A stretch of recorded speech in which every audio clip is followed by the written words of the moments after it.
Prime Minister came back to the Commons and said that in terms of technicality, the technical negotiations had pretty much been complete and there was quite a good deal already that had been formed. It was now in terms of political level and the backstop, which was the real problem in terms of a deal being agreed. Is that how you understand the situation as well? For sure, that is right, that most of the issues were negotiated. This is not negotiated. This cannot be negotiated in the present things in the European Council. And therefore, after this European Council, Mr. Barnier and his partners have to complete these negotiations before there will be called a special summit in November. Do you have any clarity over whether there will be a summit called in November and whether it will be Theresa May will be invited to that summit, or whether it will just be the EU leaders talking about Brexit as the Europe? It depends on the situation, but we have to see that there must be enough progress that we have a further productive development compared to today. In terms of what the UK has to do, Donald Tusk made it clear that he was expecting Prime Minister Theresa May to put forward more concrete solutions, particularly to the idea of the border on the island of Ireland and the backstop. President Macron is also reported as saying that he's ready to support a compromise over the Irish border if it means securing a final Brexit deal. In your eyes, do you see there any possibility of the EU compromising on their position on the backstop? We do compromise since 2 years, and we do it all the time.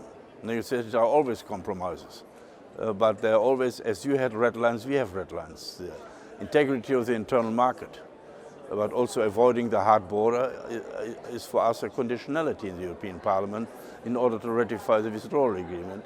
Do you think it's practical that the EU might support a time-limited backstop? No, the point is that after it went wrong in some years, if it would went wrong, it should work. If we have said we do a backstop for the next 2 or 3 years, where we most probably do not need it anyway, I think to make it for a limited time makes no sense.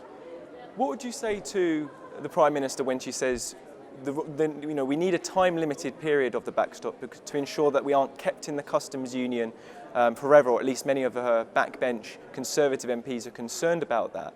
What's to stop the EU, for example, if a backstop is implemented, not putting the UK to the front of the queue in terms of a trade deal, and therefore keeping the UK in the customs union permanently in the backstop?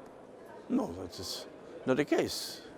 I think we have... What assurances could the UK get? Just can I give an answer for the first question? Ireland needs an insurance. The backstop is the insurance for Ireland. That is the point. You cannot put it the other way around.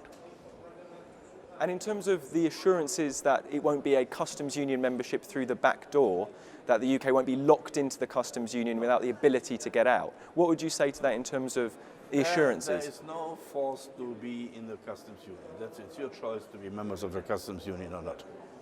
In terms of the insurance policy, though, if the UK agrees to the backstop, then they have to agree to a customs union. For example, a good free trade agreement, it can be avoided perhaps.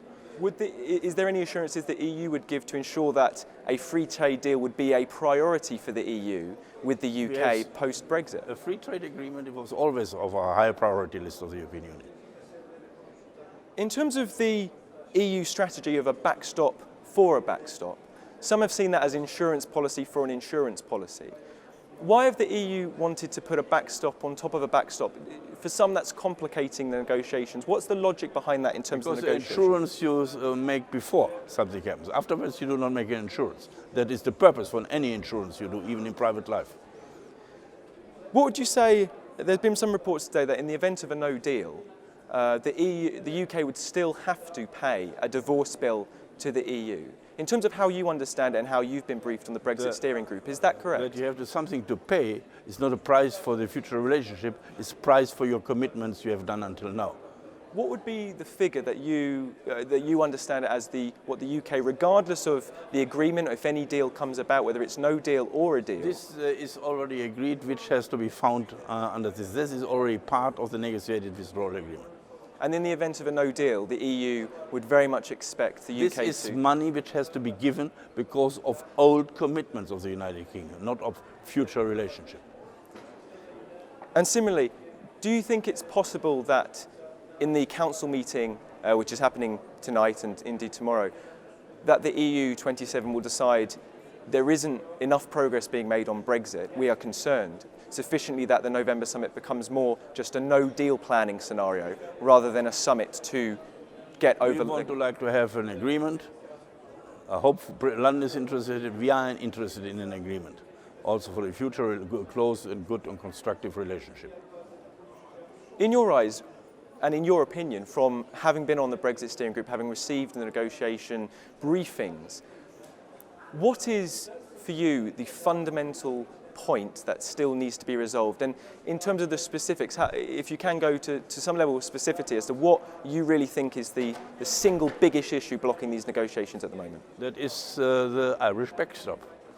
That is the only point which keeps us away at the moment from a withdrawal agreement which would make possible a transitional period which gives us time for negotiate a proper free trade agreement, perhaps customs union so far Britain at once, deals about internal and external security and such things. Elmar Brok, thank you very much. Thank you very much.